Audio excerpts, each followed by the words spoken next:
Hello दोस्तों, मैं संजय कुमार और संजय क्लासेस में आप लोगों का स्वागत है। आज हम 12वीं की जीव विज्ञान के तहत अनुलेखन की क्रिया पढ़ने वाले हैं। पहले आप ये अनुलेखन क्या होता है उनके बारे में पहले समझ लीजिए। जब डीएनए में उपस्थित आनुवंशिक सूचनाओं का एमआरएनए में पहुंचना अथवा डीएनए द्वारा एमआरएनए का निर्माण करना अनुलेखन कहलाता है। और जीवों में अनुलेखन की क्रिया दोनों कोशिकाओं में होती है, प्रोकैरियोटिक और यूकैरियोटिक। आज जो हम पढ़ने वाले हैं वह यूकैरियोटिक कोशिका में अनुलेखन की क्रिया है। और यूकैरियोटिक कोशिकाओं में डीएनए का अनुलेखन क्रिया 4 चरणों में पूर्ण होता है। पहला चरण है प्रारंभन, दूसरा चरण है दीर्घीकरण, और तीसरा चरण है समापन, और चौथा चरण है रूपांतरण।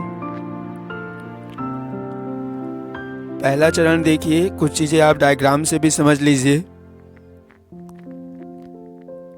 डीएनए के जितने भाग में एमआरएनए का निर्माण होता है उस भाग को संरचनात्मक जीन कहते हैं। और यूकैरियोटिक कोशिकाओं में उस भाग को मोनोसिस्ट्रानिक जीन भी कहा जाता है।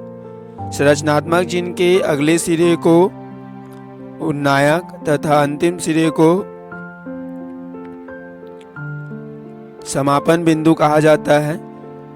उन्नायक बिंदु पर आरएनए पॉलीमरेज आकर जुड़ता है और हाइड्रोजन बंधों को तोड़ना प्रारंभ कर देता है, जिससे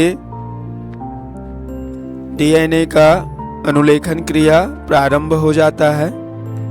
फिर दूसरा डायग्राम देखिए।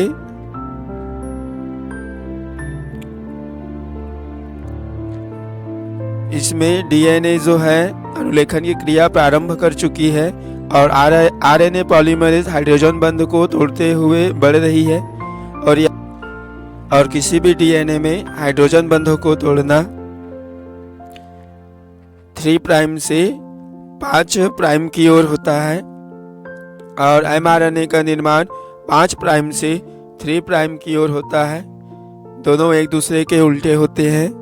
जिस प्रकार से एमआरएनए के आकार में या लंबाई में वृद्धि होने लगता है, तो यह हो जाएगा आपका दीर्घीकरण। और तीसरा पॉइंट है समापन।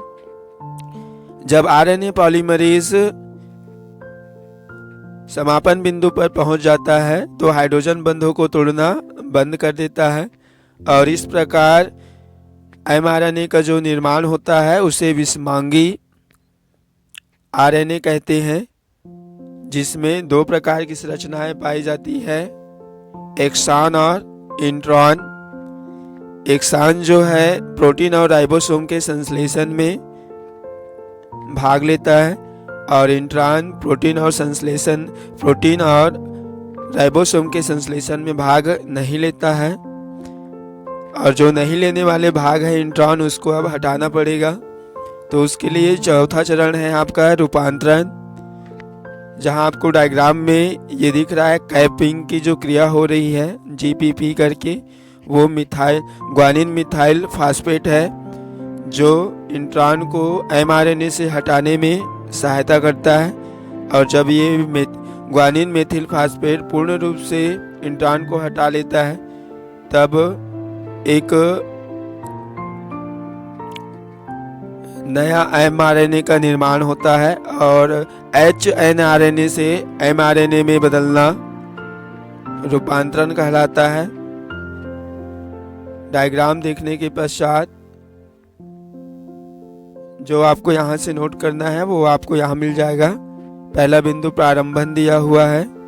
यूकैरियोटिक कोशिका के डीएनए में जिस स्थान पर अनुलेखन की क्रिया होती है उस स्थान को संरचनात्मक जीन या मोनोसिस्ट्रानिक जीन कहते हैं। इस जीन के पहले सिरे को उन्नायक तथा अंतिम सिरे को समापन बिंदु कहते हैं। डीएनए के उन्नायक बिंदु पर आरएनए पॉलीमरेज आकर जुड़ता है और एंजाइम स्रावित कर हाइड्रोजन बंधों को तोड़ना प्रारंभ कर देता है, जिससे अनुलेखन की क्रिया प्रारंभ हो जाती है।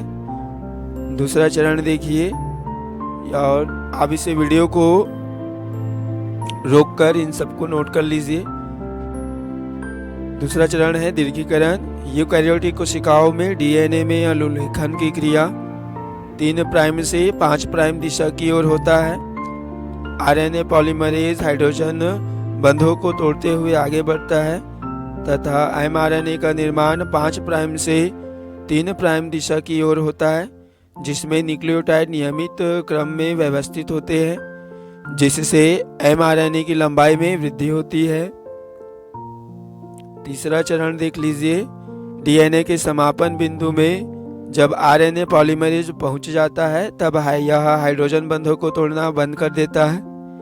कुछ समय पश्चात एमआरएनए डीएनए से अलग होकर एक श्रृंखला में व्यवस्थित होते हैं, जिससे विषमांगी आरएनए का निर्माण होता है, जिसमें निम्न संरचना दिखाई देती है। इंट्रॉन और एक्सान, जो अभी डायग्राम में बताया था। इंट्रॉन जो है प्रोटीन और राइबोसोम का संश्लेषण नहीं करता है और एक्सान प्रोटीन राइबोसोम का संश्लेषण करता है। अब इन्हीं का हमें इसको बदलना है, तो वो चौथा चरण है रूपांतरण। विषमांगी या एचएनआरएनए में निर्मित इंट्रॉन और एक्सान को हटाने के लिए बहुत मात्रा में एडेनिन और एंजाइमों की आवश्यकता होती है। एचएनआरएनए पॉलीपेप्टाइड श्रृंखलाओं के द्वारा पूर्ण रूप से एमआरएनए का निर्माण करता है। एमआरएनए के स्वरूप में परिवर्तन की दर को रूपांतरण कहते हैं।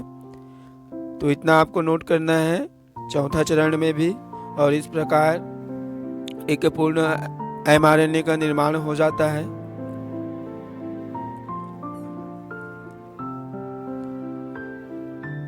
जितने भी लोगों ने यह चैनल सब्सक्राइब नहीं किया है वो सब्सक्राइब कर लीजिए और जुड़े रहिए हमारे साथ नए नए वीडियो पढ़ाई से संबंधित देखने के लिए।